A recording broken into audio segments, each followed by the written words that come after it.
Finally, we know about Trump's taxes, and we know why he's refused to release them.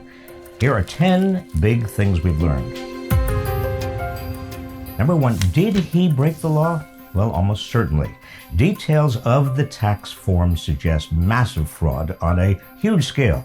As Michael Bromwich, a former Inspector General at the Justice Department, said yesterday, based on the Times story, Trump faces federal and state prosecution for bank fraud, tax fraud, wire fraud, and mail fraud, as does his entire family. Number 2, how much has he actually paid in taxes? Well, in 11 of the last 18 years, Trump has paid no taxes at all. In his first year on the job in Washington, he paid the most income tax he had paid in a decade, and that was $750. He has deducted taxes for almost everything imaginable, including $70,000 for hairstyling. Number 3, but he did pay taxes to other nations. Well, why is that? In 2017, when he paid $750 to the United States, he paid over $15,000 in Panama, $145,000 in India and elsewhere. Well, so much for America First. The fact is that they actually do enforce their tax laws. Number 4, why did Trump run for president? Well, the data suggests that he was so deeply in debt that he, as former fixer Michael Cohen said, was eager to rebuild his brand by running for president.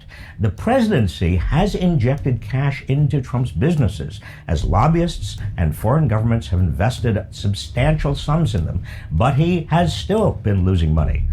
Number 5, how broke is he? Well, he owes more than $300 million in loans, and he can't repay them.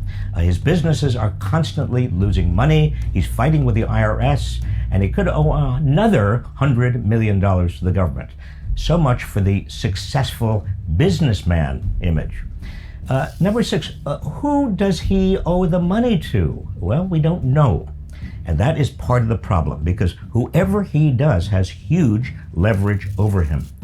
Number 7, does this make Trump a national security risk? Well, you bet. Note that a bipartisan group of nearly 500 national security officials, past and present, last week endorsed Biden for president. And this list includes retired General Paul Selva, who served as vice chairman of the Joint Chiefs of Staff for the first 2.5 years of Trump's presidency. So number 8, why is he so desperate to stay in power? Well, a sitting president, he believes, cannot be indicted, and he won't have to face federal prosecution. That becomes pretty obvious. Number 9, what is Trump's reaction to all of this? Well, he claims it's totally fake news.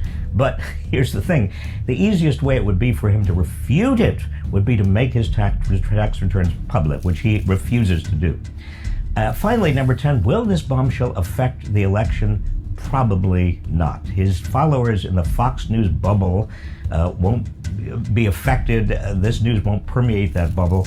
But it does confirm what the rest of us already knew. Trump is a con man, and he is a crook, and he doesn't give a fig about the United States.